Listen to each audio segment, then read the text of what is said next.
So we're gonna go over claws today, more specifically how to tie them and burn them in so you get these nice curves in the claws. Here's gonna be what we're looking at doing and the process that I use that works best for me for doing this. So we're gonna start with some hairline ultra chenille in the size medium. And I've already pre-cut these into some strips. These are, I don't know, about 6 inches long. It's gonna have extra length on there, but it makes tying the knots easier. So I'm gonna fold it in half, match these two ends up, and then pinch these down. And then I'm gonna do a single overhand knot. And then slowly pull this tight.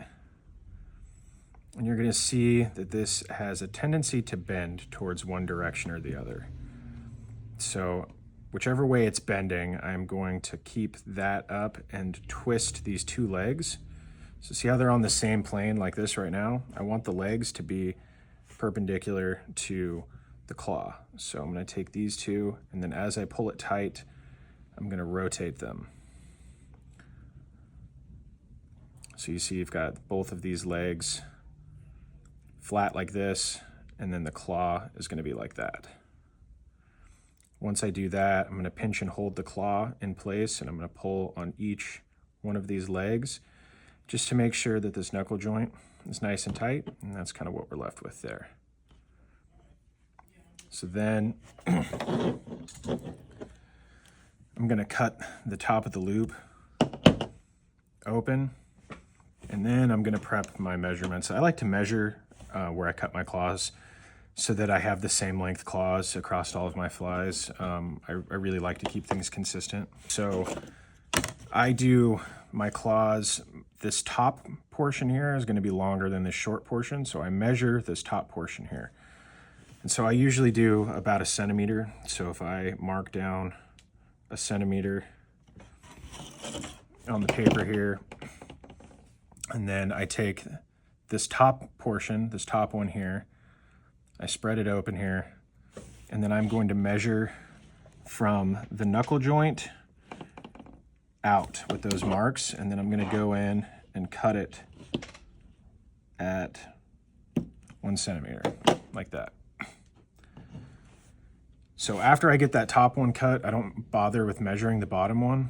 I just line the two tips up, and then I'm going to cut the bottom one just a touch shorter than the top.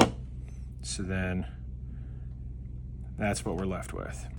So from here, you could just burn the tips of the claws in from here, and it's a lot faster. That's what a lot of people do.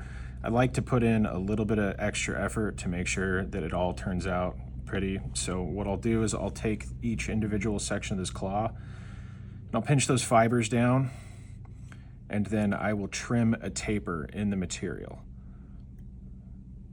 So I'll go through and trim both of those sides, and then if I have any extra on the other sides, I'll trim that down.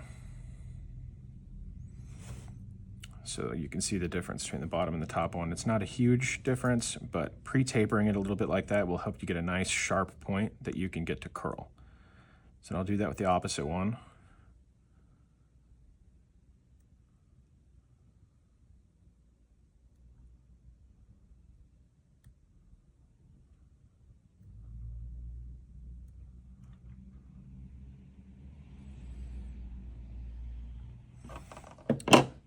That's what it ends up looking like there. So now the next step is I like to color my claws before I burn them. If you burn them first, it doesn't really let marker penetrate down into the material because it's going to melt it and make a hard coating. So you're not going to get a very good vibrant color if you melt it before you color it. I've got an old marked up sticky note here that I'm using for it. So for this one, I'll do the orange tips. So I'll go through and lay it flat, and I'll color the tips in orange, and then flip it over, get the other side, Make sure I've got good coverage on there. Looks good to me. And then we're gonna do the knuckle joint blue. So I'll go in there, get one side, and then flip it and get the other side. I usually don't go crazy to make sure that the entire thing is blue. I kind of like with the little bit of white or whatever showing through on the top and the bottom. So I just color the sides of it. So next we're gonna take a lighter and we're gonna melt it. So I spread these tips out so that they're not next to each other, and I'm not actually putting the whole flame into the claw. I'm just touching the outside of the flame to certain portions of the claw. So I'm gonna start on the outside here, and I'm just gonna hit it a little bit to burn in the outside of the claw to get a little bit of that exterior taper. I'm gonna do that on both sides. So you'll see just the outside of the flame here. I'm just tapping it just a little bit to get that taper in, and I'm gonna do the same thing on the other one. I'm just gonna tap it a little bit on the outside.